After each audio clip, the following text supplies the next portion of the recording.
좋은 아침입니다. 아침의 한알 뉴스 종합 비타민 아침의 매일경제 김은미입니다. 꼭 필요한 뉴스만 콕콕 집어서 전해드리겠습니다. 시작해볼까요?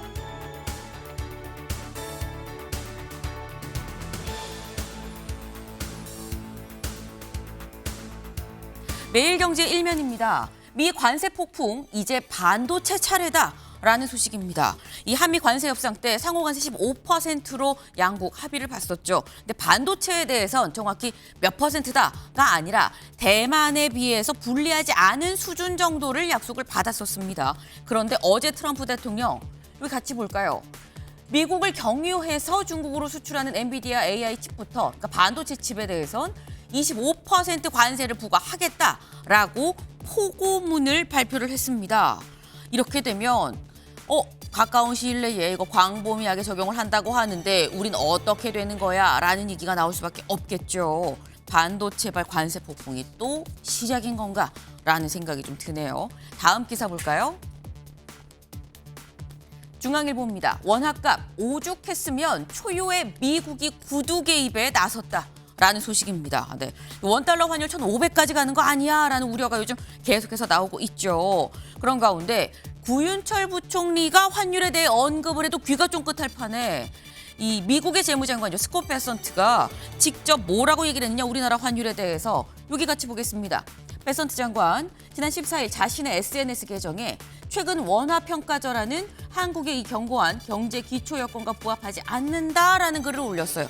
말이 좀 어렵죠. 이게 무슨 얘기냐?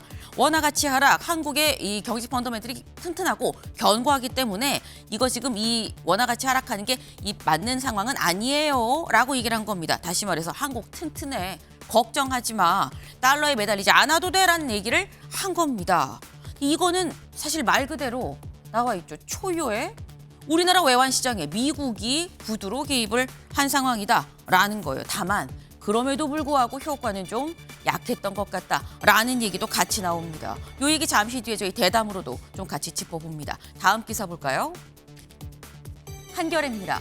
똘똘한 한 채 보유세와 양도세 누진율을 상향하는 걸 검토하고 있다라는 소식입니다. 이게 무슨 얘기냐? 한겨레가 이 김용범 정책실장과 인터뷰를 했었는데 이 김 실장이 뭐라고 얘기를 했냐면 여기 밑줄 좀 같이 볼까요? 같은 한 채라도 소득세처럼 20억, 30억, 40억 등 구간을 더 촘촘히 해서 보유세를 달리 적용하자는 제안이 있는데 이거 좀 진지하게 고민해봐야 할 문제입니다. 라고 얘기를 했습니다. 정책실장이 고민을 해본다는 얘기 이거 할 예정이야 라는 걸로 들리죠. 곧 세금 관련해서 추가 발표가 있는 거 아닌가라는 생각이 좀 드네요. 다음 기사 볼까요? 조선일보입니다. 한국 한 졸속 제명 논란에 시간 벌기 나선 장동혁입니다. 한동훈 전 대표에 대한 이 제명, 졸속 제명이다라는 비판이 있다 보니까 장동혁 국민의힘 대표 시간 벌기에 나선 것 같다라는 게 조선일보의 지금 제목입니다. 사실 어제 저희가 방송에 뭐라고 말씀드렸냐면 잠시 뒤에 오전 9시에 국민의힘 최고위가 있는데 여기에서 한동훈 전 대표에 대한 윤리위의 제명 결정 이거 확정이 될 것 같습니다. 라는 얘기를 드렸었어요. 그런데 이 장동혁 대표 최고위 시작하자마자 뭐라고 얘기했느냐. 오늘 이 제명 처리 안 합니다. 재심 기간 동안은 처리 안 하겠습니다. 라고 얘기를 했습니다. 그런데 한동훈 전 대표는 뭐라고 얘기를 썼냐면 여기 볼까요? 한동훈 전 대표는 난 재심 신청 안 할 건데요 라고 얘기를 했었다라는 거죠. 장동혁 대표는 소명 기회 주기 위해서 재심 기간 다 지키겠다라고 얘기를 하고 있지만 한동훈 전 대표는 나는 안 갈 거예요라고 얘기를 하고 있습니다. 일단 재심 신청 기간 열흘이죠. 요 열흘 기간은 양쪽 다 좀 약간 숨을 고르는 시간이다라고 볼 수 있을 것 같긴 한데 숨을 고르자는 뜻이 장 대표는 아닌 건지 제명 연기합니다라고 오전에 발표하고 오후에 바로 단식에 들어갔습니다. 왜 단식에 들어갔느냐? 민주당에 대해서 통일교, 공천원금 이거, 쌍특검 이거 받으십시오라고 단식을 한다는 건데 지금 얘기가 어디로 흘러가는 건지 알 수가 없는 상황이죠. 요 얘기도 잠시 뒤에 대담으로 좀 짚어보겠습니다. 다음 기사 볼까요? 서울신문입니다.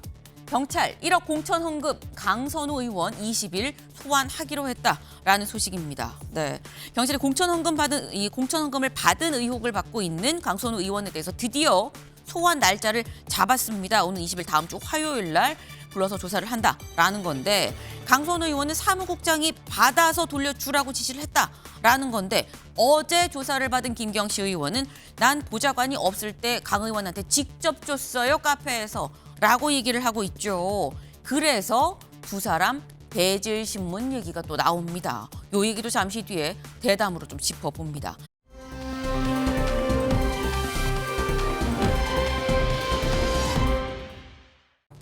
네.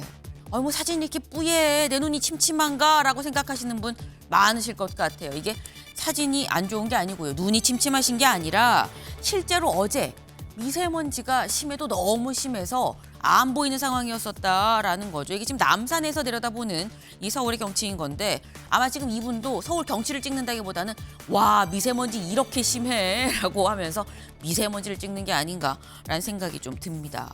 마스크 잘 쓰고 다니셔야 될 것 같아요.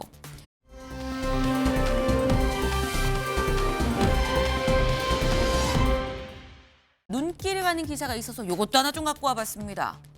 얘들아 시험 땐 이제 못 봐. 무슨 얘기냐. 부모가 쇼츠 시청을 이제는 막을 수 있게 됐다라는 겁니다. 이게 무슨 얘기냐. 유튜브 쇼츠 한 번 보면 시간 가는 줄 모르죠. 근데 아이들은 더 합니다. 조용해서 보면 다들 이거 보고 있어요. 그런데 어제 유튜브에서 발표를 뭐라고 했느냐. 청소년 보호 기능을 업데이트 하겠습니다. 라고 얘기를 했어요. 이게 대체 무슨 기능이냐라는 거죠. 하루 15분에서 이 2시간 동안 시청을 제한할 수 있다는 건데 여기 자세히 보겠습니다. 부모는 자신의 계정에 연동된 자녀 계정의 쇼츠 시청 시간을 15분부터 2시간까지 설정을 할 수 있고요. 설정 시간이 끝나면 그날은 더 이상 쇼츠를 못 본다는 거예요. 자녀는 부모 몰래 이거를 자기가 마음대로 끄거나 바꾸지 못한다라는 거죠. 그래서 제목이 얘들아 시험 때 이제 못 보는 거야 쇼츠 엄마가 막아놓을 거야 이게 이제 가능하다라는 건데 다만 이 보호 기능의 맹점이 쇼츠만 가능하다라는 겁니다. 일반 동영상은 또 볼 수가 있어요. 이게 과연 그럼 효과가 있는 건가라는 생각도 드는데 당분간 좀 지켜볼 대목이 아닌가라는 생각을 해봅니다. 아침에 매일경제 뉴스 종합 비타민 언제나처럼 TV로 좀 크게 보시다가요. 궁금한 점 유튜브 댓글로 남겨주시면 같이 좀 얘기를 해보겠습니다. 첫 번째 키워드 들어가 볼까요?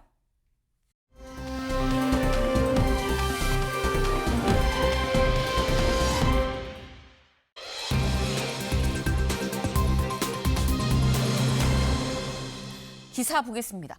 법녀 2차 특검법 상정. 야당 죽은 권력 부관참 시 그만 필리버스터를 지금 진행하고 있다라는 소식입니다.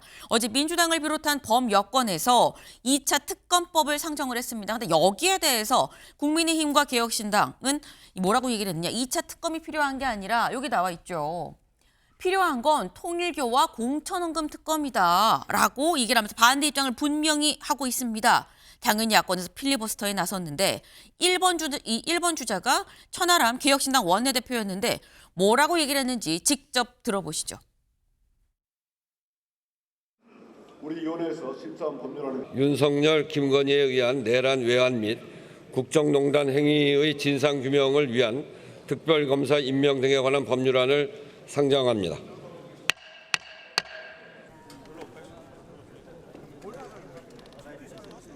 특검이라고 하는 특별한 칼을 이미 죽은 정권의 부관 참시만을 위해서 쓸 수는 없습니다. 살아있는 권력의 썩은 부위를 도려내는데 우선적으로 써야 합니다. 네, 지금 천하람 원내대표 부관 참시 그만해라. 산 권력의 부패를 더 다뤄야 되는 거 아니겠느냐라고 지금 얘기를 하면서 지금 8시 9분을 넘어가고 있죠. 지금 이 시각에도 필리버스터를 이어가고 있습니다. 지금 보시는 바로 저 모습, 지금 현재 8시 9분을 넘어서고 있는 지금 이 시각 국회 본회의장의 모습입니다. 천하람 의원 지금 거의 한 16시간, 17시간째 현재 필리버스터가 지금 이 혼자서 하고 있는데 생각보다는 굉장히 또 체력이 또 괜찮은 것 같아라는 생각이 좀 들긴 해요. 어제 오후 3시 38분에 시작을 해서 지금까지 하기 때문에 지금 16시간, 거의 17시간에 가까워지고 있는 그런 상황인 건데 최창일 교수님. 지금 천하람 이 의원은 뭐라고 얘기를 하느냐. 죽은 권력 이 부관 참시 말고 산 권력에 대해서 특검하자라고 또 얘기를 하고 있어요. 어떻게 들으셨습니까? 그 죽은 권력에 대한 수사를 얘기하는 건 좀 적절치 않은 표현인 것 같아요. 지금 얘기하는 건 이거죠. 저희 지금 그 종합특검을 얘기하는 건데 지금 이제 3개 특검이 다 끝났고 내란 특검, 김건희 특검 끝났고 그랬는데 이제 이걸 가지고 나머지들 지금 이 김건희 씨에 대한 것도 굉장히 많아요. 코바나 콘텐츠 협찬 의혹도 있고 서울 양평고속도로에 관련된 것도 있고 한 5개, 6개도 많은데 네. 이걸 좀 다 이제 같이 종합적으로 하자. 내란 특검도 그렇고 내란도 이제 일반 이적죄로 윤석열 전 대통령이 기소됐습니다만 역시 밝게 게 많고 노상원 수첩에 대한 것도 있고 여러 가지가 있기 때문에 이걸 종합적으로 하자는 게 이제 여권의 여당의 주장입니다. 근데 이걸 이제 지금 이제 천하람 의원은 죽은 정권 수사하는 것이다라고 하는데 죽은 정권 수사는 전 아니라고 보고 지금 이거예요 본질은. 지금 야당이 주장하는 건 공천원금 특검 하자는 거고 그리고 통일교 특검 하자는 거 신천지 빼고 네. 여당은 신천지를 같이 하자라는 거고 그 종합특검을 이제 여당이 하고 야당 하지 말자 이런 건데 이제 앞으로 말씀 나누겠습니다만 이게 서로 각자의 필요에 따라서 특검을 주장하면 안 될 것 같아요. 그러니까 문제는 경찰의 수사력을 믿지 못하는 거예요 지금. 지금 말하자면 이제 3대 특검이 끝나고 그걸 경찰에 넘겨서 할 수 있는 건데 경찰이 할 수 있겠느냐라는 문제의식이 있는 거고 여당은. 야당은 마찬가지예요. 야당도 이런 것들을 과연 경찰이 할 수 있냐 해서 서로 각자의 입장에서만 특검을 얘기하는 네. 이런 상황이 되다 보니까 이 정국이 이렇게 냉랭하게 더 가파르졌다. 대립이 그렇게 봅니다. 지금 여야가 서로 자기네 입장에서만 특검을 얘기를 하고 있으니까 지금 이런 상황이 빚어지는 거 아니겠느냐라는 말씀이에요. 근데 지금 이 천하람 원내대표 말고 기억신당 대표 이준석 의원은 SNS에 뭐라고 올렸느냐 같이 볼까요? 민주당이 통과시키겠다는 소위 종합특검은 이름부터가 좀 모순이다. 종합은 포괄적이고 특별은 제한적인 거 아니냐라고 얘기를 하면서 3대 특검이 지금 대한민국 정치 관련 사건을 다뤘는데 그걸 종합해서 하는 특검이면 특수부랑 뭐가 다릅니까? 특수부 싫다면서 민주당 전용 특수부 하나 만드는 건 또 괜찮은 겁니까? 라고 또 굉장히 강하게 비판을 했어요, 윤 대표님. 이준석 개혁신당 대표 말이 맞죠. 예. 과거에 뭐 특검을 3번이나 김건희 특검, 내란 특검, 해병 최상병 특검 3번이나 작년 6월부터 6개월간 그것도 3차례 연장해서 네. 메머드 특검을 했잖아요. 거기서 수사 결과가 나와서 재판도 회부되고 무슨 뭐 구속영장이 기각된 게 많고 중간에 목숨을 달리한 사람도 있었지만 끝났는데 메머드 특검을 또 만드는 거예요. 내란 특검 규모로. 그것도 짧은 것도 아니고 170일. 그러니까 뭐 지금부터 준비하면 2월부터 한다면 170일이면 한 8월, 9월까지 가는 특검을 또 만드는 거예요. 그리고 인원만 해도 251명, 17개 대상. 그러니까 나올 때까지 하는 거죠. 그러니까 누가 봐도 6월 달에 있는 지방선거를 겨냥한 특검이고 또 하나는 윤석열 대통령 당선될 때 그때 선거 과정도 수사를 하거든요. 그래서 정치자금법이나 선거법 위반이 나와서 100만 원 이상 벌금이 확정이 되면은 국민의힘에서는 400억을 물어줘야 됩니다. 보전받은 거. 네. 그러니까 야당 말살이고 지방선거용 특검이다. 저거는 아무리 봐도 순수하게 볼 수가 없습니다. 3대 특검 한 거에서 미진한 거는 지금 국가수사본부로 넘겼잖아요. 그럼 지켜봐야죠. 제가 봐도 우리나라 정치 보복이 진짜 갈수록 도가 심해지고 있다. 저는 이렇게 보고 있습니다. 네. 요거는 최 교수님 얘기도 살짝 같이 좀 들어봐야 될 것 같아요. 전 지금 종합특검 문제하고 지금 이 공천원금 통일교 특검 이걸 말이죠. 네. 여야가 서로 상대를 이해해야 돼요. 어차피 지금 이제 야당은 공천원금과 통일교 특검을 하자고 얘기하는 것이고, 네. 그러니까 지금 여당은 반대 입장이에요. 이건 말이죠 타협한 수밖에 없어요. 지금 여당이 아마 이 종합특검 통과시킬 겁니다. 이제 필리버스터 끝나고 통과시키고 특검이 이제 실시가 될 텐데 방법이 없어요. 야권이 막을 방법이 없고. 네. 그럼 야당의 이 주장, 공천원금 특검이라든지 통일교 특검 이것도 마찬가지예요. 지금 여당에서는 지금 이 3대 특검을 했지만 나머지 미진한 수사를 국가수사본부에 맡길 수 없다. 따라서 종합특검하자 이런 얘기 아닙니까? 반대로 마찬가지예요. 야당 입장도 공천원금 이거 지금 최근에 그 경찰의 수사가 미진한 게 많이 있어요. 김경시 의원 같은 경우 출국금지도 시키지 않은 상태에서 갔다 오고 막 이랬단 말이에요. 그래서 이건 서로 특검을 하는 게 낫다 차라리. 양쪽 예, 다 하는 게 낫다. 종합특검도 하고 아하. 공천원금 특검도 하고 통일교 네. 특검도 하고 그리고 신천지 넣고 네. 빼지 말고. 네. 이게 맞는 거. 이게 어차피 이제는 여야가 상대방 입장을 고려할 생각이 전혀 없어요. 이건 어떻게 하겠습니까, 이건. 결국 이제 세 개 다 해야 된다. 그런 생각을 저는 합니다, 개인적으로. 알겠습니다. 지금 약간 이 타협점을 찾으셨어요. 그러지 말고 다 해라 그냥. 이것도 하고 저것도 하고 다 해라. 근데 자꾸 특검을 하게 되면 실제 검찰이 해야 될 일은 또 약간 또 위축을 받게 되는 일이 있는 거 아니겠느냐는 얘기도 나오긴 나오죠. 여야 하고 싶은 거 다 해라라고 말씀을 하셨는데 어떻게 논의가 될지 좀 봐야 될 것 같습니다. 일단 지금 현재 8시 15분을 넘어가고 있는 지금 이 시각에도 국회 본회의장에선 천하람 의원 계속 필리버스터가 지금 17시간째 진행이 되고 있는 거죠. 아마도 오늘 오후 3시 38분쯤엔 24시간을 채우고 표결에 들어가지 않겠느냐라는 생각이 드는데 무려 17시간 필리버스터 하는 거 이거 쉬운 거 아니죠. 그런데 그럼에도 불구하고 생각보다 그다지 큰 주목은 못 받고 있다. 왜? 국민의힘 장동혁 대표 때문이란 얘기가 나옵니다. 동아일보 기사 같이 볼까요? 장동혁 쌍특검 수용하라. 국회에서 무기한 단식에 어제 들어갔습니다. 장동혁 대표 얘기 잠깐 들어보고 오시죠. 저는 국민의 목소리가 모이는 이곳 국회 본회의장 로텐더홀에서 특검법 수용을 촉구하는 단식을 시작하겠습니다. 김병기를 특검하면 김병기로 끝나겠습니까? 블랙폰 열어보면 정청래 대표부터 저기 청와대 계신 분까지 이런 비리 저런 비리들이 줄줄이 엮여 나올 것입니다. 전재수를 특검하면 전재수로 끝나겠습니까? 통일교에서 돈 받은 이 정권 정치인들 줄줄이 나오고 대통령이 수사에 개입한 내용까지 다 드러날 것입니다. 쫄아서 못 받는 겁니다. 정권이 끝장날 걸 아는 겁니다. 네, 장동혁 대표 저렇게 얘기를 하고 실제로 지금 현재 로텐더홀 앞에서 텐트 치고 지금 단식을 진행하고 있는 중입니다. 근데 지금 이 장동혁 대표의 이 쌍특검 수용하세요라고 단식에 들어간 이 상황에 대해서 오늘 중앙일보는 일면에 뭐라고 썼느냐 같이 볼까요? 한동훈 제명 다음 날 장동혁은 단식 돌입. 한동훈 전 대표 제명이랑 장동혁 대표가 쌍특검 얘기하면서 단식 들어가는 거랑 이게 무슨 상관이야? 라고 생각을 하실 수도 있어요. 근데 왜냐하면 이 부분이 또 있습니다. 나 단식에 들어가요라고 말하기 불과 몇 시간 전에 아까 말씀드렸죠.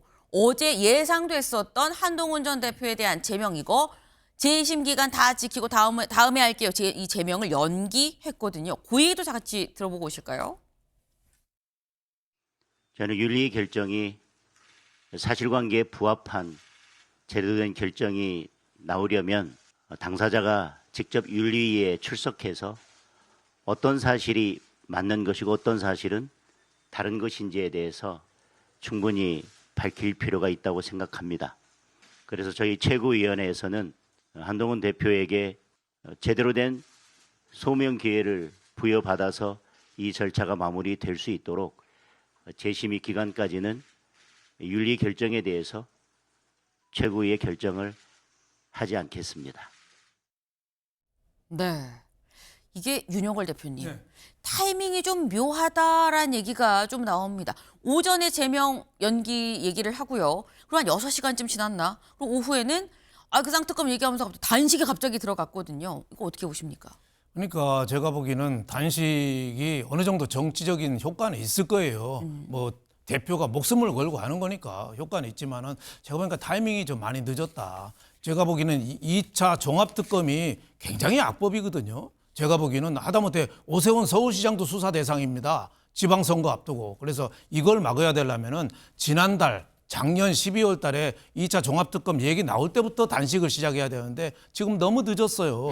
단식은 전격성, 의회성이 있어야 되는데 그때부터 단식 해볼까 하던 게 벌써 한 달이 지났어요. 늦었고. 네. 제가 보기에는 단식 시기도 지금 늦은 데다가 해필이면은 한동훈 전 대표에 대한 제명 그리고 지금 유예기간 지금 한 일주일 정도, 열흘 정도 두잖아요. 네. 그때 한다는 거는 그만큼 국민의힘 내에 반발 기류가 아주 거센 거니까. 그렇죠. 그러니까 시간 벌자. 어떻게 보면 지금 장동혁 대표의 단식은 물타기 단식일 가능성도 상당히 있어서 그런 뭐 약점이 있죠. 네. 하지만은 제가 보기에는 이왕 시작한 거 하려면 끝까지 해서 목숨까지 걸고 하면은 저는 어느 정도 그 한동훈 대표에 대한 기사를 네. 좀 삭제하는 네.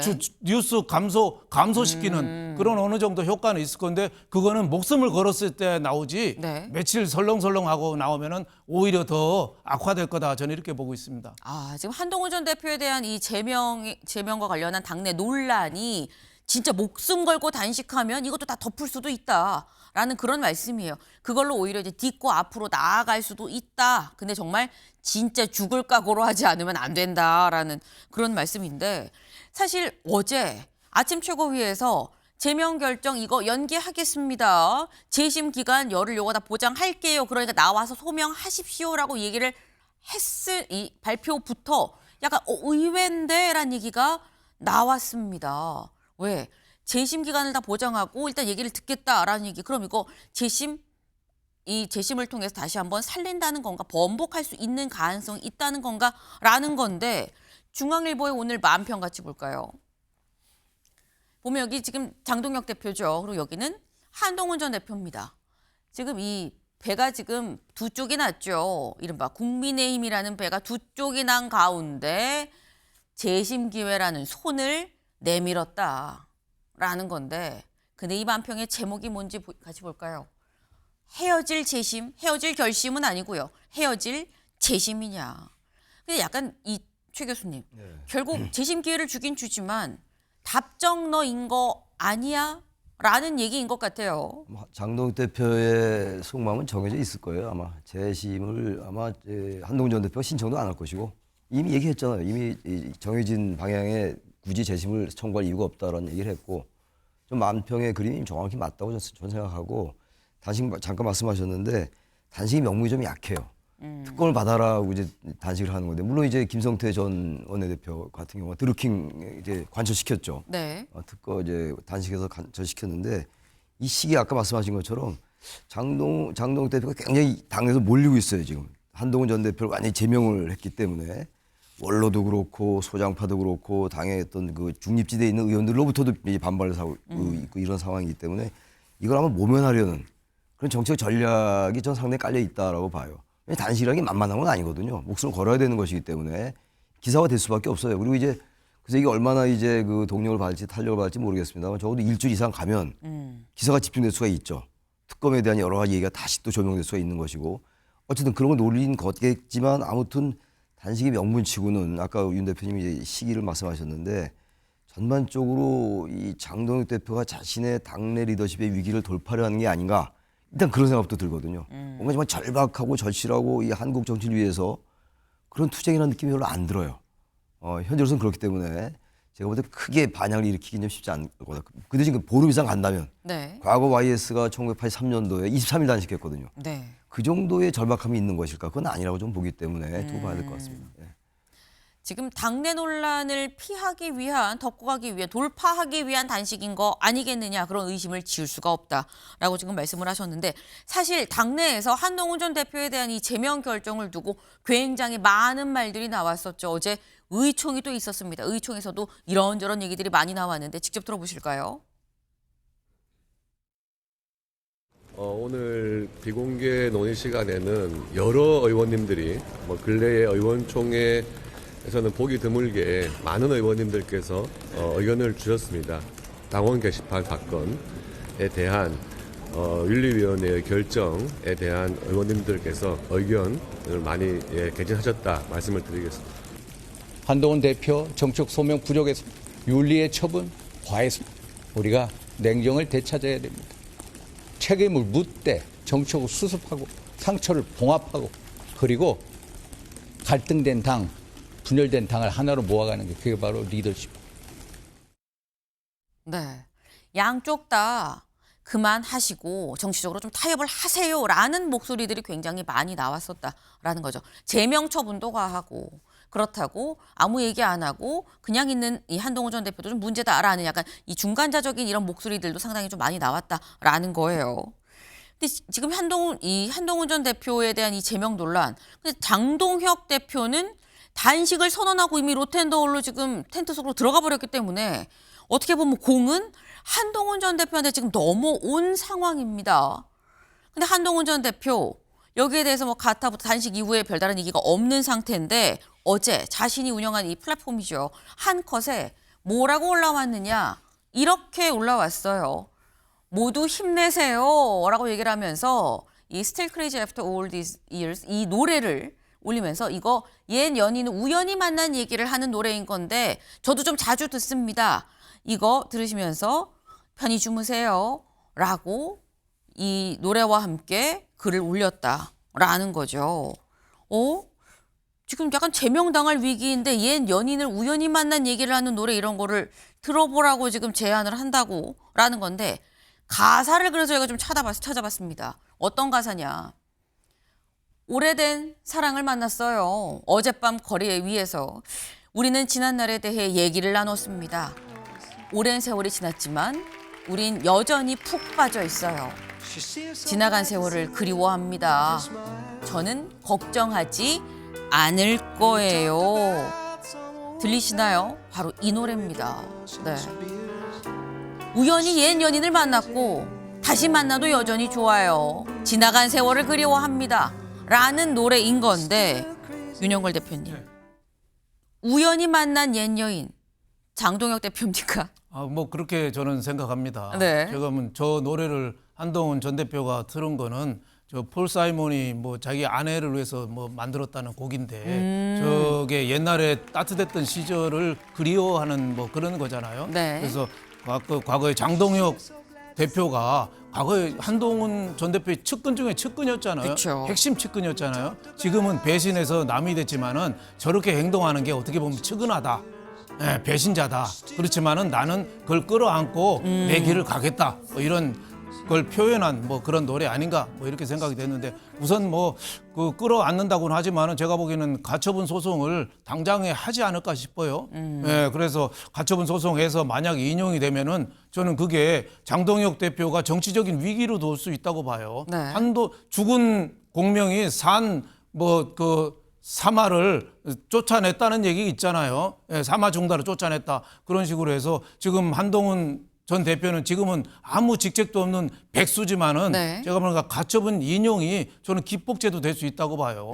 과거에 추미애 법무부 장관하고 윤석열 검찰총장 때 그때 가처분이 인용되면서 윤석열 검찰총장이 급상승했잖아요. 네. 그래서 대권 후보까지 갔잖아요. 제가 보기에는 한동훈 전 대표는 가만히 있으면 서서히 말라서 사라질 텐데 오히려 저 제명이라는 강수를 두면서 오히려 동정표 지지를 더 끌어와서 가지 않겠나 저는 이렇게 봐서 장동혁 대표 체제로 지금 6월 지방선거를 치를 수 있을까? 저는 그런 국민 여론이 굉장히 높아질 거다 저는 이렇게 보고 있습니다. 네. 일단 한동훈 전 대표가 올린 이 추천곡, 우린 여전히 푹 빠져 있어요라는 이런 가사의 이 노래는 장동혁 대표를 염두에 두고 예전에 우리 좋았었는데 라는 걸 염두에 두고 올린 거 아니겠느냐라는 말씀인 건데 또 마침 지금 우연히요. 장동혁 대표가 지금 단식을 하고 있죠. 로텐더홀에서. 근데 저희가 그 모습 영상을 보다가 뭘 발견을 했느냐. 장동혁 대표도 뭐 노래를 듣고 있어요. 또 이 노래를 듣는 건지 아닌지는 알 수는 없죠. 근데 아무튼 뭘 듣고 있더라라는 거예요.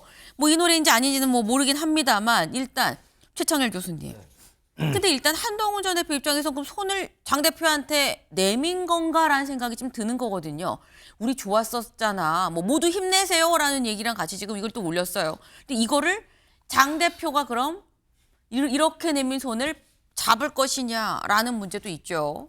저거는 아마 한동훈 전 대표가 지지자들에게 손 내민 게 아니다. 지지자들에게 자신의 지지자들에게 자신이 건재하다. 제가 비록 제명은 당했지만 네. 앞으로 얼마든지 당내에서 입지를 확보해 나갈 수 있다. 그렇게 위로의 노래라고 생각하죠. 저거를 장동훈 대표에게 이제 전함으로써 우리 같이 옛날처럼 다시 한 동지가 됩시다라는 생각은 아닌 것 같아요. 그리고 전반적인 앞뒤 맥락이나 전후 이제 정황으로 볼 때 네. 장동혁 대표는 어쨌든 한동훈 전 대표와 같이 갈 생각은 없는 것 같이 저는 느껴져요. 장 대표는 아무튼 윤어게인 세력 그리고 이제 윤석열 전 대통령 지지한 사람들과 같이 가야 된다는 그런 생각이 있는 거예요 지금. 한동훈 전 대표가 윤어게인을 반대한 사람이니까 그래서 이번에 이제 한동훈 전 대표에 대해서 심야에 기습적으로 쿠데타처럼 쳐낸 거 아니겠어요? 사형이 구형된 날 바로 이제 몇 시간 후에 심야에 그랬단 말이에요. 그것도 다 맥락이 있는 거거든요. 네. 그런 상황이라면 한동훈 전 대표의 여러 가지 정치적 여태까지의 행적이나 경험이나 행태를 볼 때 장 대표에게 저런 노래로서 뭔가를 유화적인 제스처를 한다? 그건 저는 상상이 어렵다고 생각합니다. 네. 자신의 어떤 넓은 품, 네. 관용, 아량 이런 것들을 지지자에게 보여주려 하는 게 아닌가라는 게 저의 유추입니다. 네. 한동훈 전 대표가 장동혁 대표한테 어떤 손을 내밀거나 다시 한번 좀 잘해보자라는 어떤 이런 따뜻한 마음으로 올린 게 아니라 그냥 지지자들한테 내 그릇은 좀 큽니다라는 걸 보여주기 위한 거 아니겠느냐라는 그런 말씀이에요.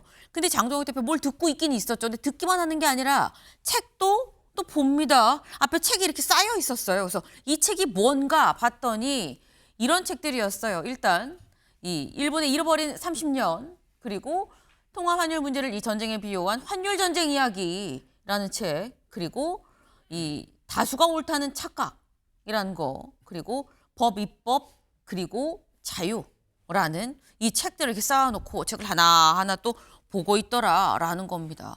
근데 보면 잃어버린 30년도 그렇고요. 환율 전쟁 이야기도 그렇고요. 이런 걸 보면 윤영걸 대표님 바보야 문제는 경제야 뭐 이런 얘기를 하고 있는 것 같아요. 근데 뭐 저런 책 읽다고 머릿속에 들어올까요?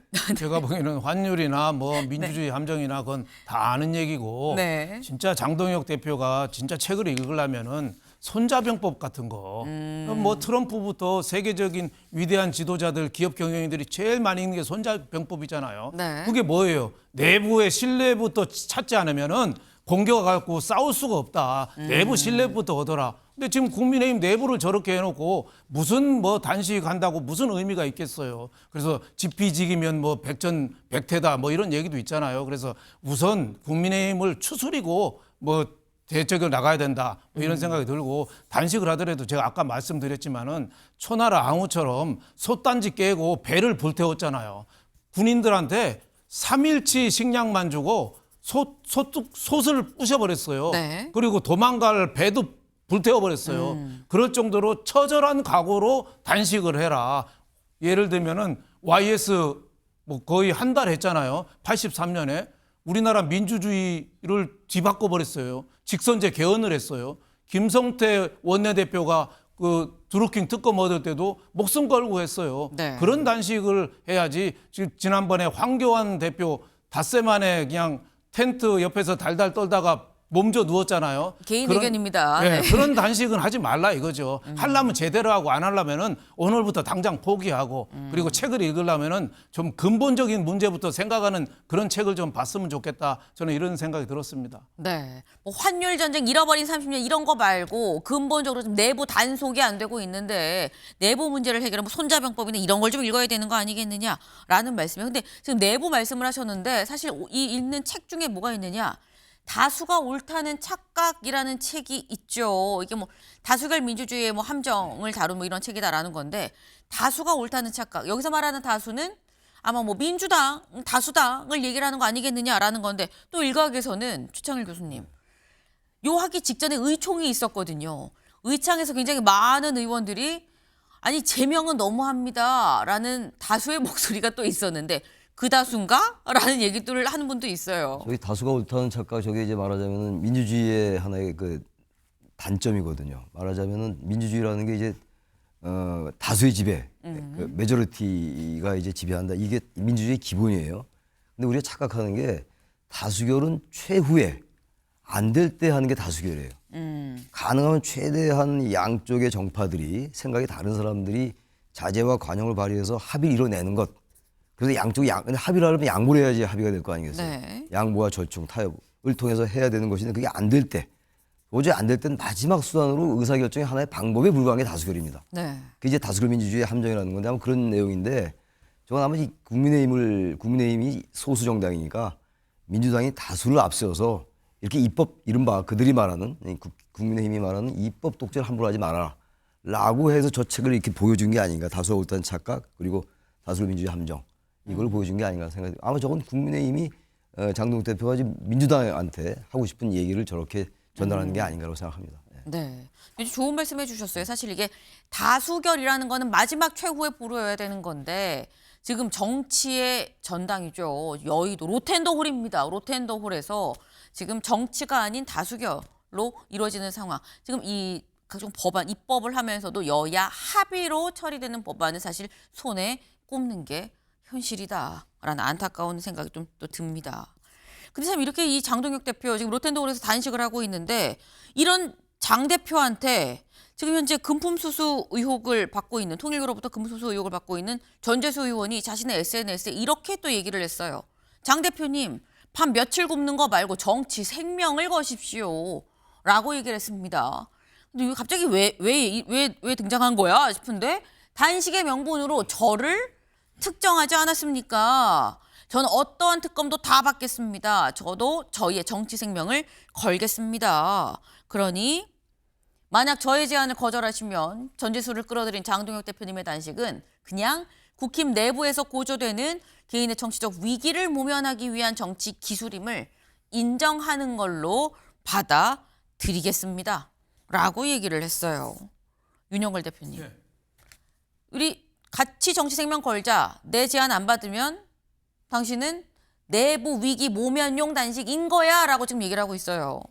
그러니까 뭐 전재수 의원은 자기 통일교 금품 수수 의혹으로 한때 코너에 몰렸다가 네. 지금 뭐 검찰이나 경찰이 수사를 제대로 하는 것 같지 않잖아요. 그리고 장동혁 단식이 뭐 통일교를 걸고 했으니까 오히려 역공에 나서는 거죠. 지금 뭐 부산에서 지지율도 예상 득표율도 꽤 나온다고 그래요. 오히려 뭐 1위까지 넘보니까 이 기회에 6월 지방선거까지는 뭐 제대로 수사 안 되겠어. 이걸 거의 장동혁 대표를 뭐 비난함으로써 자기 위상을 높이려는 그런 전략 아닌가 뭐 이런 생각이 들어요. 그래서 참 우리나라가 지금 정치인들이 그 금품 수수나 이런 게 수사가 너무 안 되고 있으니까 저런 말도 나오는 거 아닌가. 전재수 의원도 정말 자신 있으면은 의원직 사퇴하고 장관직도 사퇴했지만 의원직도 사퇴하고 정말 떳떳하게 내가 한번 수사 받겠다. 뭐 이런 거 있어야 되는데 오히려 뭐 불체포 특권이라든지 특권은 다 누리면서 저런 얘기를 하는 거는 정치 공세 하나 아닌가 이렇게 생각이 됩니다. 네. 오히려 지금 이 상황 자체를 정치로 좀 또 이용을 하고 있는 거 아니겠느냐라는 또 말씀을 하셨습니다. 네. 사실 지금 이 상황 자체가 단식이라는 게 그렇게 쉬운 일이 아니죠. 근데 이 단식이 시작하는 건 쉬워도 끝내는 건 어렵다. 끝내려면 또 끝낸 명분이 분명히 있어야 되는 건데 그렇지 않으면 실려나가지 않는 이상 단식을 끝낼 수가 또 없는 게 단식인 거죠. 이 장동혁 대표 사직생 생직사일지 아니면 오히려 이 주변에 이런 비난만 받고 끝날지 좀 지켜봐야 될 것 같습니다. 다음 키워드로 넘어가 볼까요?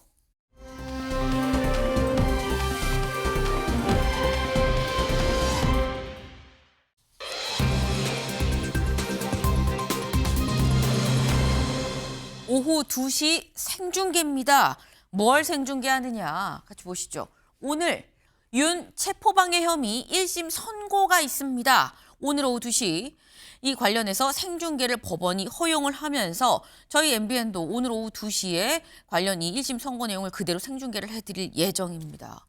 지난 결심 공판 때 특검이 10년을 구형을 했죠. 그 모습 잠깐 같이 보고 올까요? 원인이 국회이기 때문에 거대 야당이기 때문에 저희가 할 수 있는 것은 국민들을 깨우고 정치와 국정에 이렇게 무관심하지 말고 좀 제발 일어나서 관심 가지고 제왕적 대통령이라는 건 없습니다. 저기 보셨잖아요.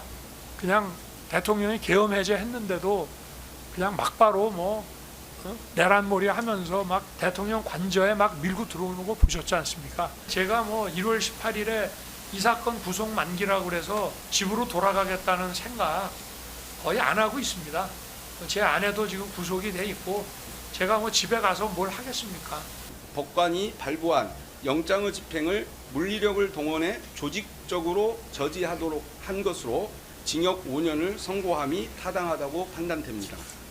국무회의 심의를 무력화한 점, 범행에 사용한 비합폰의 통화 기록 등 정보를 인멸하려고 시도한 점, 이들 범행에 대하여 징역 3년을 선고함이 타당하다고 판단됩니다. 마지막으로 비상계엄 선포문 허위 작성 관련 이 부분 범행에 대해 징역 2년을 선고함이 타당하다고 판단됩니다. 이상의 선고형을 종합하면 징역 10년을 선고함이 타당합니다.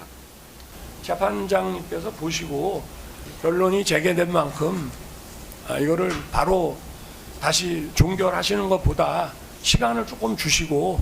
피고인 추가로 최후 진술 더 하실 내용 있으신가요? 예, 그러면 다시 변론 종결합니다. 선고 기일은 그대로 2026년 1월 16일 오후 2시에 이 법정에서 선고하겠습니다. 네.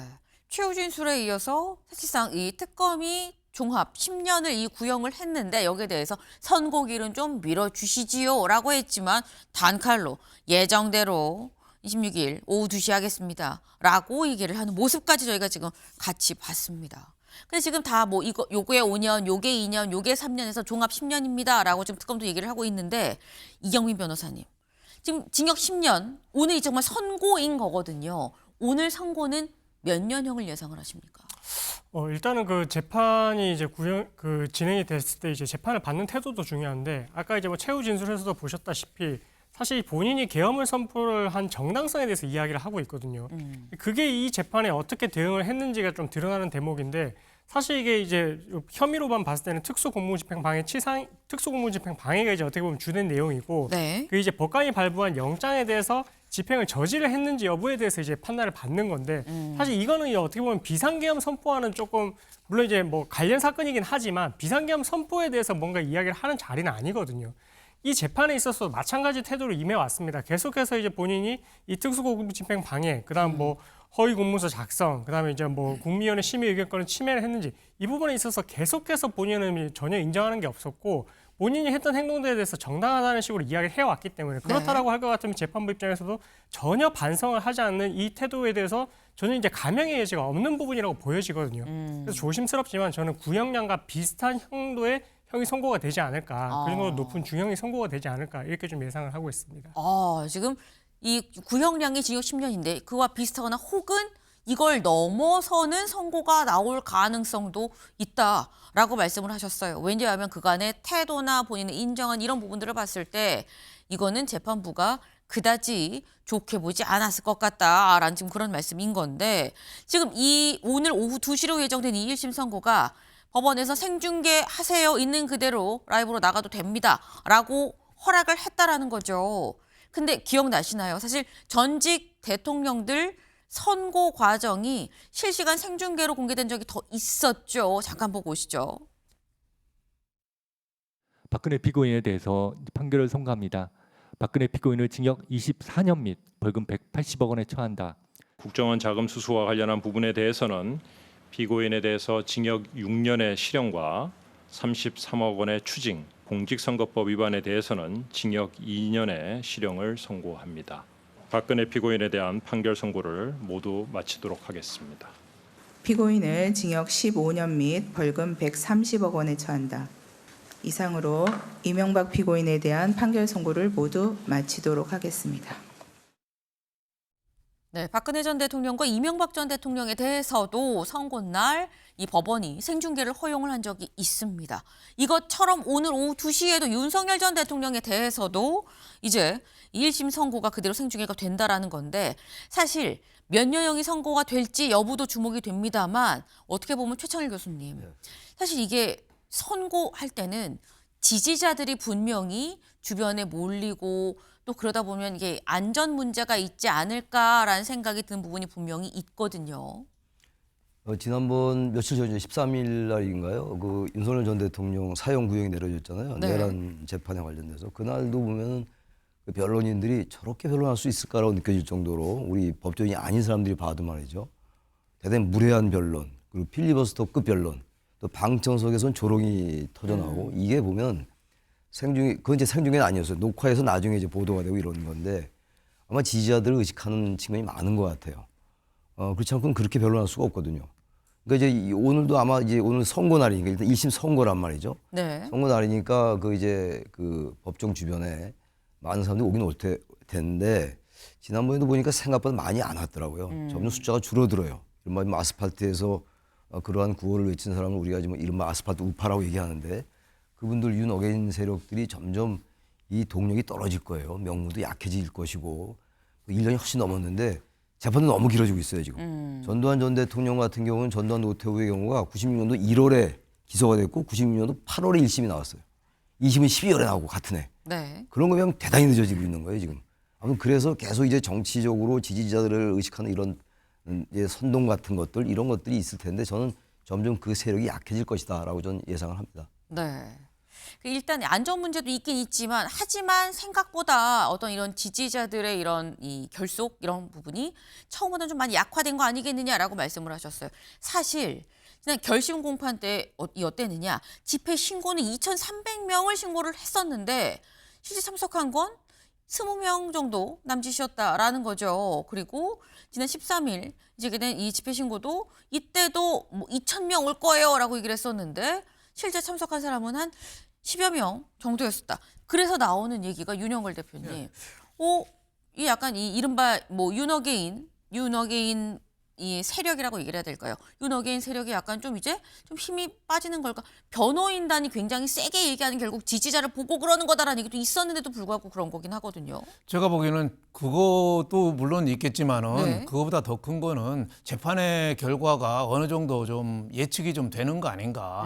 뭐 막상 막하라 뭐 무죄하고 네. 중죄하고 뭐 왔다 갔다 해야 되는데 어느 정도 좀 재판 결과가 좀 예정되는 대로 좀 가는 거 아닌가. 뭐 이런 생각도 지난번에 내란 쪽은 사형 구형이 됐거든요. 네. 그러니까 법원에서도 이게 갑자기 이 내란 우두머리 혐의가 갑자기 뭐 무죄로 되거나 뭐 직권남용 정도로 뭐 일부 법률가는 얘기하는 사람도 있었는데 그럴 가능성이 그렇게 많은가. 저는 그래서 제가 보기에는 윤어게인 세력들이 재판 쪽에 대해서는 거의 기대를 끈 거 아닌가 뭐 이런 생각이 좀 듭니다. 그런 의미에서 볼 때 지금 국민의힘이 정말 잘하는 게 정말 중요해요.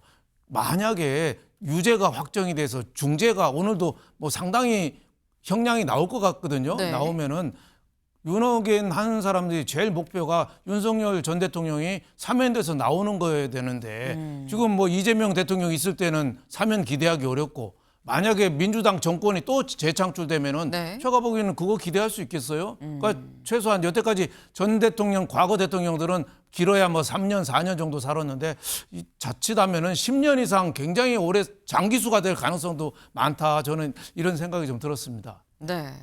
이 지지자들이 나오지 않는 건 중형이 이미 사실 예상이 되는 상황이기 때문에 뭐 답이 정해져 있기 때문에 나오지 않는 부분도 분명히 있을 거다. 동력이 좀 떨어지는 부분이 그래서 있는 것 같다라는 말씀을 하셨는데 오늘 윤석열 전 대통령에 대한 1심 선고는 첫 번째 선고죠. 지금 현재 윤석열 전 대통령 8개의 재판을 받고 있습니다. 지금 현재 뭐 이 혐의가 뭐 내란 우두머리 혐의 그리고 뭐 이 공수처 체포방해 이게 사실 오늘 선고 나올 예정인 거고요. 일반 이적, 최상병 사건, 이종석 전 장관 호주 도피, 이 한덕수 전 총리에 대한 재판 허위 증언 뭐 등등등 해서 한 8개가 지금 됐는데 이 중에 나오는 건 오늘 이 체포방해 혐의에 대한 하나인 거고요. 그리고 지난번에는 내란 재판 관련해서 사형이 구형됐었던 거고 이제 다음 달 19일에 이제 선고가 나온다고 하죠. 하지만 2개가 나와도 여전히 6개가 남아있다라는 겁니다. 앞으로도 윤석열 전 대통령에 대한 선고예요, 구형이에요 라는 소식을 계속 더 전해드리게 되지 않을까라는 생각이 듭니다. 오늘 오후 2시 선고 결과를 좀 봐야 될 것 같네요.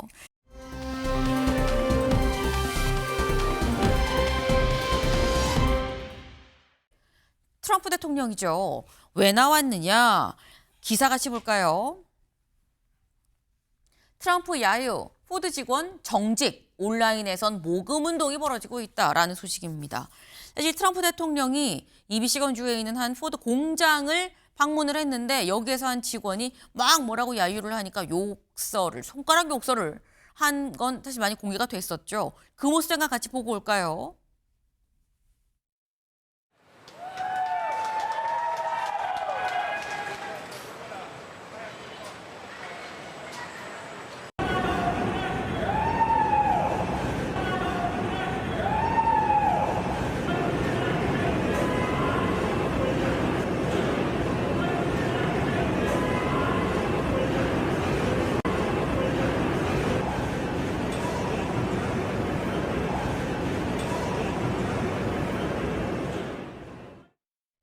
네, 트럼프 대통령 이 포드 공장에 갔었는데 이거 말고 이 말한 내용 나온 거 있죠. 월스트리트저널 말고. 네. 네. 이 지나가는데 이렇게 얘기를 합니다. 아동성 범죄자의 옹호자예요라고 앱스타인과 같이 이 과거에 함께 했었던 그런 사진들이 막 공개가 되고 이런 진술들이 지금 나오고 있죠. 그러니까 관련해서 아동성 범죄자 옹호자 아닙니까? 라고 한 직원이 이렇게 얘기를 하니까 트럼프 대통령이 입모양으로 실제 욕도 좀 하고요. 손가락 욕을 하고 갔습니다. 사실 이 자체가 사실 좀 논란이 됐었는데 바로 저 모습인 거죠. 네. 근데 여기까지는 저희가 사실 공개를 해드렸었는데 그 이후에 이 해당 직원이 정직을 받았다라는 거예요. 그래서 아까 나온 이 월스트리트 저널에서 뭐라고 얘기를 하느냐. 직장 내 표현의 자유에 한계가 있다는 걸 좀 보여주는 사례 아니겠느냐라고 얘기를 했습니다. 이게 윤영걸 대표님. 이게 얘기를 대통령 가는데 얘기를 하는 것도 사실 쉽지 않은 일이긴 하지만 또 그렇게 말을 한다고 또 손가락 욕이랑 뭐 입으로 같이 이렇게 욕을 하는 것도 사실 흔치 않은 일이긴 하거든요. 그러니까 참 미국 민주주의는 참 재밌다는 생각이 들어요. 저렇게 대통령이 소아성 도착자라고 앱스타인하고 그때 같이 뭐 여러 가지가 나왔는데 수사 기록 공개를 반대했잖아요, 트럼프가. 그러니까 소아성 옹호자다라고 근로자가 저렇게 비난했는데 웬만한 사람 같으면 우리나라 같으면 경호원에 입을 틀어막든지 뭐 그랬을 텐데 대통령이 직접 손가락 욕을 하고 입으로도 욕을 하잖아요. 네. 그러니까 미국 민주주의에 좋게 보면 미국 민주주의에 좀 활력이 있는 것 같다 뭐 이런 생각 좀 들고 하지만은 저거를 포드에서 저 직원을 징계한 거는 정직한 거는 그건 또 미국 언론에서도 비판 안 합니다.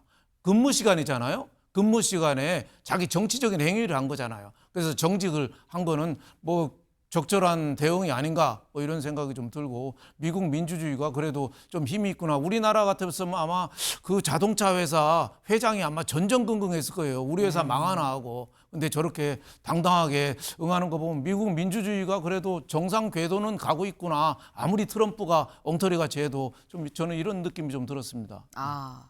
사실 근데 트럼프 대통령의 성격을 아는 이상, 전 세계가 다 아는 그 성격 아는 이상 포드 회장도 전전긍긍하고 있지 않을까라는 생각도 살짝 좀 듭니다. 근데 일단 정직이란 결정이 내려졌는데 근데 이 두 번째 이망으로 이제 넘어가는 게 뭐냐. 기사같이 볼까요? 여기 밑줄입니다. 정직 사실이 알려지자 온라인 모금 사이트 고펀드미에서 이 직원을 애국자로 치켜 세우는 모금 페이지들이 개설이 됐고 그래서 14일까지 기준으로 봤을 때 약 80만 달러, 우리 돈 11억 7,600만 원이 모금이 됐다라는 거예요. 이 얘기인즉슨 여기에 이제 돈을 이렇게 주면서 고펀드미에서 나도 그래 나도 같이 후원할게 나도 너 지지해라고 얘기를 했다는 건데 최창일 교수님 이건 트럼프 대통령한테 내가 하고 싶은 얘기 네가 대신해줬어 뭐 이러는 거 아닙니까? 그렇게 해석할 수 있는 거죠. 그러니까 지금 이 제프리 앱스타인과 과거에 그 인연이 깊었잖아요. 이 지금 트럼프 대통령. 근데 제가 알기로는 그 이른바 이제 소아 성애자 보호자는 아니죠. 트럼프 대통령 그건 아닌데 이제 앱스타인과 여러 관계를 맺어왔는데 여기에 대한 여러 가지 자료를 정부에서 그대로 공개하지 않고 자꾸 은폐하고 이러다 보니까 거기에 대한 걸 알고 싶은 거예요. 미국 국민들이. 근데 그 이제 사블라라는 그 직원이 이제 직격을 한 거죠. 트럼프 대통령이. 그게 진실이든 진실이 아니든 간에. 근데 그 부분을 이제 정직을 하고 그래서 표현의 자유가 있는 건데 거기에 대해서 지지를 하는 거예요. 그러니까 이게 아까 미국의 민주주의가 재밌다고 그러셨는데 미국 민주주의 이게 하나의 원동력일 수도 있는 것 같아요. 우리나라 같으면 상상이 잘 안 가는 일이긴 하죠. 대통령에게 그렇게 사실상 욕이나 마찬가지죠. 지나가는 그렇게 얘기했던. 그리고 대통령이 또 그렇게 직접 욕을 한다면 우리나라 국민들이 가만히 있겠어요. 근데 또 미국은 또 이거 넘어가는 것도 신기하고 우리나라 많이 역사가 다르다는 걸 저도 많이 느꼈습니다. 네. 사실 그게 미국 대통령에는 어떻게 그냥 넘어가라는 걸 있을 수 있고 다른 사람이 아니라 트럼프 대통령이라 기대치가 썩 높지 않아서 또 그런다는 의견도 있긴 있어요. 네. 그러니까 여러 가지 좀 종합된 사안이 아닌가라는 생각이 듭니다.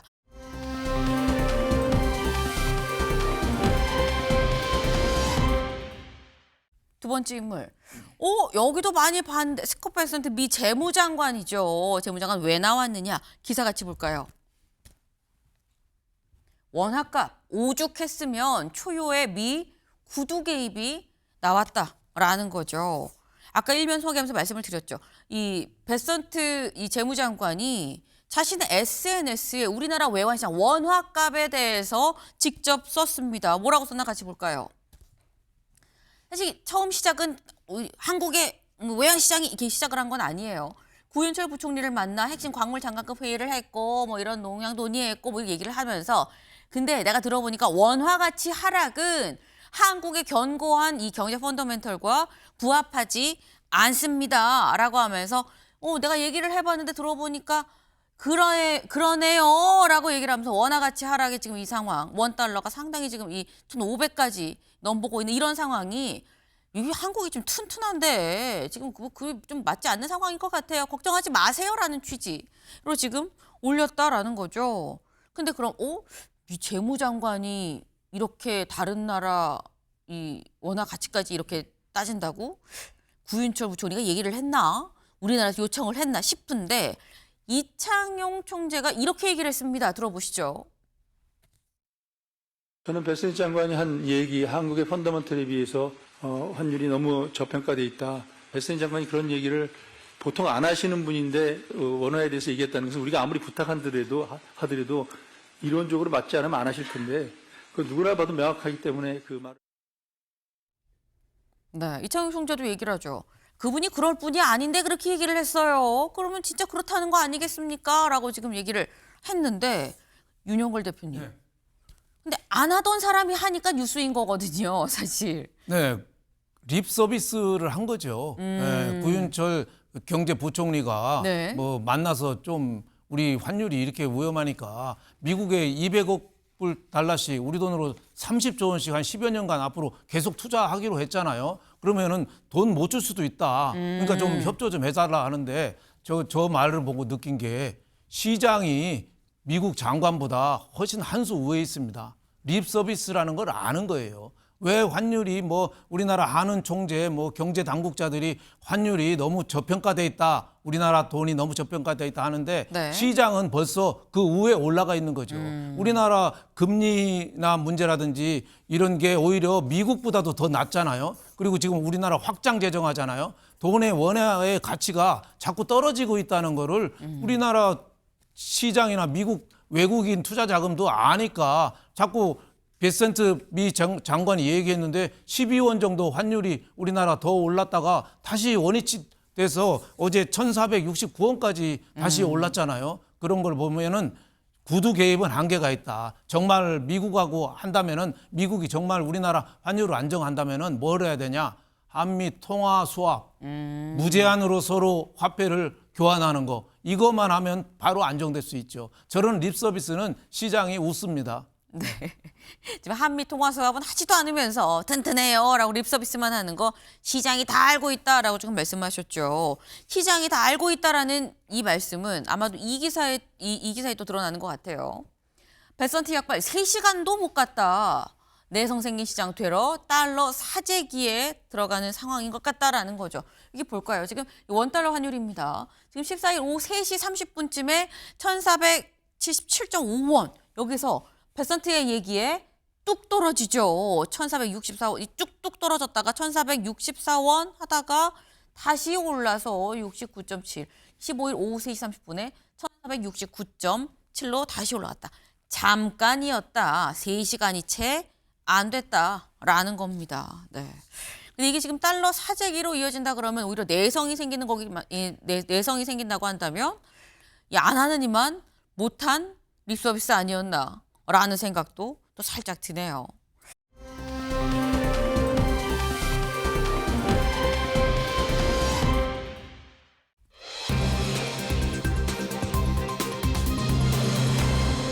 김경 강선우 대질입니다. 이 대질 무슨 얘기냐? 기사 같이 보시죠. 김경, 강선우 보좌관 공천헌금 먼저 제안, 강 의원 직접 줬다.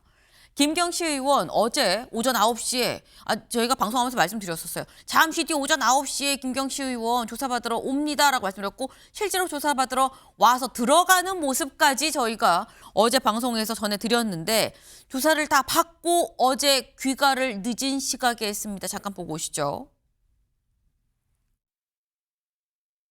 성실히 있는 그대로 다 말씀드렸습니다. 강선우 의원에게 직접 1억 건넸다고 진술한 거 맞나요? 앞으로 대질 조사하면 응하실 계획 있으세요?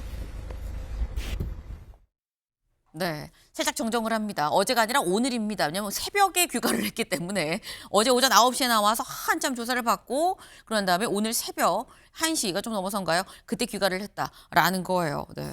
근데 지금 경찰에 와서 한 얘기가 이런 거죠. 강선우 보좌관, 내가 돈을 주면서 나 공천 좀 시켜주세요라고 얘기한 게 아니라 먼저 나한테 제안을 했다라는 거예요. 그래서 나도 이 제안을 먼저 받고 강 의원한테 직접 줬다라고 얘기를 했습니다. 근데 기억하시나요? 강선우 의원과 지금 김경시 의원, 사무국장 얘기가 다 달라요. 뭐라고 지금 얘기를 하고 있느냐. 강선우 의원은 사무국장이 받았고 해당 사안을 인지하고 나는 반환하라고 지시를 했다라는 거고, 여기서 이 받았다는 강선우 전 부장관은 이 차량에 쇼핑백을 싣긴 했는데 이게 나는 돈인지 몰랐어요. 내용물이 뭔지 난 몰랐습니다. 쇼핑백만 실으라고 해서 실었던 거지라고 얘기를 한 거고. 그런데 김경시 의원은 돈을 건넬 때 강선우 의원도 있었고 내가 직접 강 의원한테 줬습니다. 그리고 나온 얘기가 아까 저희 본 얘기. 먼저 이 보좌관이 제안을 했어요. 제안해서 나는 거기에 응한 겁니다. 라는 취지로 얘기를 하고 있는 거거든요. 이경민 변호사님.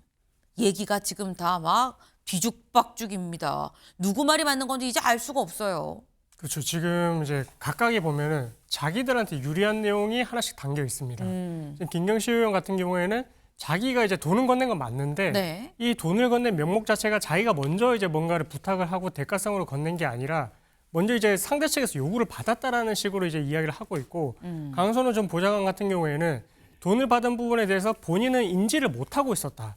그러니까 쇼핑백만 전달을 했고 그때 강선우 의원도 현장에 있긴 했지만 자기는 이제 그냥 전달만 이제 차에 싣기만 했고 네. 그게 돈인지는 그때 당시에 인지를 못했다라고 해서 여기에 적극적으로 가담하지 않은 것처럼 본인은 이제 진술을 하는 걸로 보여지고요. 네. 강선우 의원 같은 경우는 일단 제일 지금 뭐 아직까지 드러나지 않은 부분인데 일단 본인이 지금 저 해명대로만 보게 되면 나는 이제 돈을 받은 건 맞지만 받았다는 사실을 인지하고 나서 바로 돌려줬다라고 하는 부분이니까 네. 결국 이 부분에 대해서는 혐의가 없다라고 좀 읽힐 수도 있는 대목이거든요. 그래서 저렇게 이제 본인들이 유리한 부분들이 계속 담겨 있다 보니 이 부분에 있어서는 사실 이 진술만 갖고 따로 떼어내서 판단을 하기보다는 이 진술로 인해서 가장 어떻게 보면은 본인이 다칠 걸 감내하고 진술을 하는 사람의 진술이 누구 것이 더 맞느냐라고 생각을 했을 때는 앞으로의 진술에 있어서는 김경시 의원의 진술이 좀 중요할 것 같긴 하거든요. 네. 근데 그렇기 때문에 사실은 이제 우리가 압수수색을 빠르게 했어야 될 필요성이 있고 증거를 인멸을 하는 게 막아야 될 필요성이 있다라고 말씀을 드렸는데 계속해서 이제 뭐 출국도 해버렸고 텔레그램도 가입했다가 탈퇴했다가 이런 게 이제 있다 보니까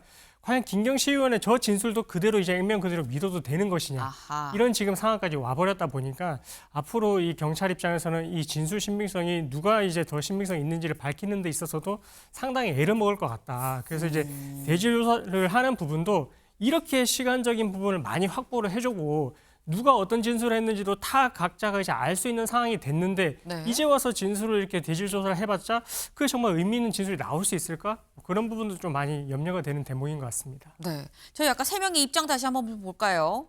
네.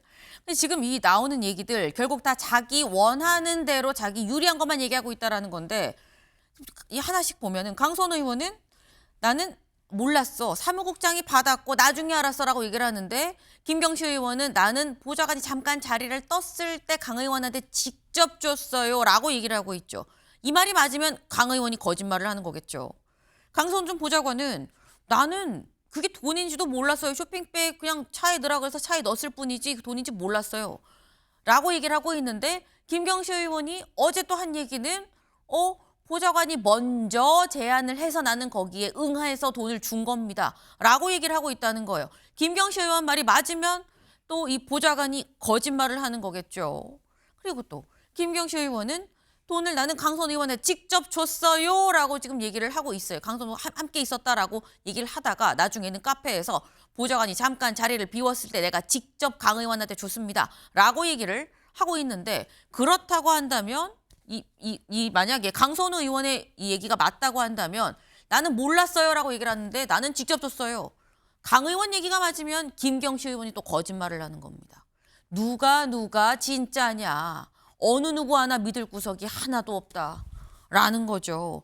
그래서 나오는 얘기가 강선우 의원에 대해서 동아일보 기사 같이 볼까요? 20일 날 소환을 경찰이 통보했습니다. 나오세요라는 거죠. 강 앞에서 1억 줬다는 김경식 의원과 직접 대질 신문을 검토를 하고 있다라는 건데 사실 이게 이경민 변호사님 아까 진술 신빙성이 굉장히 좀 중요해 보이는데 경찰이 머리 좀 아플 것 같아요라고 말씀하셨는데 대질 신문을 하면 이게 뭔가 윤곽이 드러날 수 있는 진실을 알 수 있는 겁니까? 그러니까 이제 이 지금 상황에서 할 수 있는 것 어떻게 보면 최후의 수단이다라고 생각을 할 수밖에 없을 것 같습니다. 최후의 수단이다. 예, 왜냐하면 이제 너무나 서로 이제 말이 유리한 부분으로만 이렇게 되다 보니까 네. 결국 이제 딱 불러놓고 이 사람이 유리하다고 생각하는 그 진술 부분을 이 사람한테 물어보고 그럼 이 사람은 이제 본인한테 유리하다고 생각했던 부분들을 진술을 했는데 이건 아니라고 하는데 왜 나머지 사람들은 그렇다라고 이야기를 하고 있나요? 이런 식으로 이제 계속 이 상황을 이제 실시간으로 물어봐야만 네. 결국은 이제 누구 말이 이제 신빙성이 있는지가 이제 드러나게 될 것 같고 추가적으로 이제 김경식 의원 같은 경우에는 이제 돈을 줬다라고 반환을 또 받았다라고 하고 있거든요. 네. 그럼 그 돈은 또 지금 어디 가 있느냐? 그렇죠. 그럼 그 돈을 보관하고 있는 어느 이제 장소가 있을 텐데 그 장소가 만약에 이제 어느 정도 이제 확보가 된다라고 할 것 같으면 그 안에 다른 증거들도 있을 가능성 배제할 수가 없거든요. 그런 부분들까지도 이제 추가적으로 조사를 해볼 필요성도 있고 뭐 조심스럽지만 이렇게 네. 서로 진술이 엇갈린다라고 할 것 같으면은 네. 앞으로 경찰 입장에서는 이전까지 이제 대응을 해왔던 방식, 그다음에 아이폰 비밀번호를 제공하지 않고 있는 이런 태도에 봤을 때는 신병에 대해서 아마 고민을 하지 않을까 이렇게 좀 생각이 됩니다. 지금 중요한 걸 말씀해 주셨어요. 일단 상대방 서로 거짓말을 하는 것 같은 이런 상황 이것도 문제고 당장 그러면 그 왔다 갔다 했던 그 1억 원 지금 어디 있느냐라는 거죠. 언뜻 생각하기에 집 장롱에 넣겠지. 집 금고에 넣겠지라는 생각이 드는데 다음 기사 볼까요? 사흘 만에 김경태 조사한 경찰 실거주지는 압수수색도 안 했다라는 겁니다. 이거 이 변호사님. 집 주거하는 실거주지는 압수수색을 안 한 게 이게 사실 잘 모르는 일반인 같은 저희들도 잘 이해는 안 되는 부분이긴 하거든요. 그렇죠. 사실은 이제 어느 장소에 어떻게 뭐 어떤 증거가 나올지도 모르는 것이고 네. 압수수색도 전격성을 띠고 이제 하는 부분인데 그런데 그럼에도 불구하고 가장 어떻게 보면 기본적으로 해야 될 부분이 실거주지에 대해서 이제 확인을 하는 부분인데 이 부분도 제외를 했다라고 할 것 같으면 경찰이 정말 도대체 수사를 할 의지가 있었는지 이런 부분부터가 너무 이제 좀 국민들을 의심을 할 수밖에 없거든요. 앞으로의 결과에 있어서도 지금 이제 뭐 아이폰 비밀번호 제공을 하지 않은 거 이 부분도 문제지만 경찰 입장에서도 할 수 있었던 그 모든 절차를 하지 않아서 확보를 할 증거들을 놓치게 된다면 네. 과연 그걸 국민들이 납득을 할 수가 있을까요? 이 부분에 대해서는 수사기관도 좀 적극성을 띠고 앞으로는 더욱더 이제 의구심이 생기지 않도록 그렇게 좀 수사를 적극적으로 해 나가야 될 것 같습니다. 네. 만약에 이걸 숨길 생각이 있다고 한다면 진즉에 1억 어딘가에 꽁꽁 숨겨 놨지 않았겠느냐라는 합리적인 의문이 드는 대목이 있죠. 압수수색을 골라서 띄엄띄엄 하는 것이냐라는 지적이 나올 수 있어 보입니다. 네.